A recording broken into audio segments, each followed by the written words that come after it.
سلام دوستان، وقتتون بخیر. امیدوارم حالتون همیشه عالی باشه. با اصطلاحات و جملات مهم در خرید کردن در ترکیه استانبولی در خدمتتون هستم. بریم که بخونیم. Nasıl yardımcı olabilirim? Nasıl yardımcı olabilirim? چطوری میتونم کمک کنم؟ مورد بعدی. خب مورد بعدی گفته biz sadece bakıyoruz. biz یعنی ما، sadece فقط، bakıyoruz نگاه میکنیم. پس شد biz sadece bakıyoruz. ما فقط داریم نگاه میکنیم. biz sadece bakıyoruz. بریم سراغ حالا متن بعدی. گفته kaç beden giyiyorsunuz؟ چه سایزی میپوشید؟ kaç beden، بدن به معنی سایز و اندازه، kaç یعنی چند، giyiyorsunuz میپوشید. خب گفته başka rengi var mı؟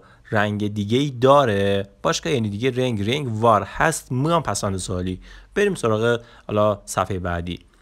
خب مورد بعدی deneyebilir miyim؟ میتونم امتحان کنم. مورد بعدی çok yakıştı. خیلی بهتون میاد. çok yakıştı یا خیلی بهتون اومد. حالا خب مورد بعدی indirim var mı؟ indirim به معنی تخفیف. var mı؟ هستش. var به معنی هست، ما هم پسوند سوالی. یه تخفیف هست، indirim var mı؟ مورد بعدی kaç para؟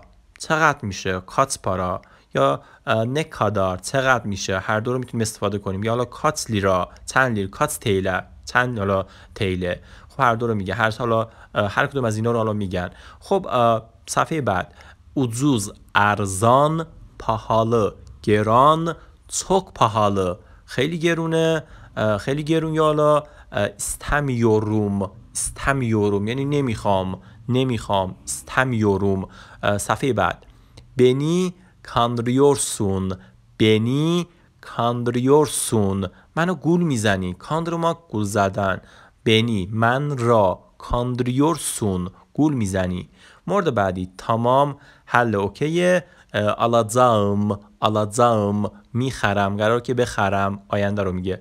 خب بریم سراغ صفحه آخر. var mı؟ هست. نگاه کن، رفتی یه جایی میخوای رو یه چیزی بخری، میگی var mı؟ هست. اسم اون چیز ابتدا میگی، آخرش میگی var mı؟ هست. یا میتونی از yok mu استفاده کنی، یعنی نیست. var mı یا yok mu، هر دو رو میتونیم استفاده کنیم. خب تفاوت هم در اون پسوند سوالیشون هستش که حالا یکیش م میشه، یکیش مو میشه. خب در ادامه گفته evet var، بله هست. جوابش میتونه اینا باشه. evet var، بله هست. hayır yok، نه خیر نیست. این دوتا رو میتونیم در جوابش داشته باشیم. خب درسمون تا همینجا. خب لایک و سابسکرایب یادتون نره که ما به حمایت شما نیاز داریم.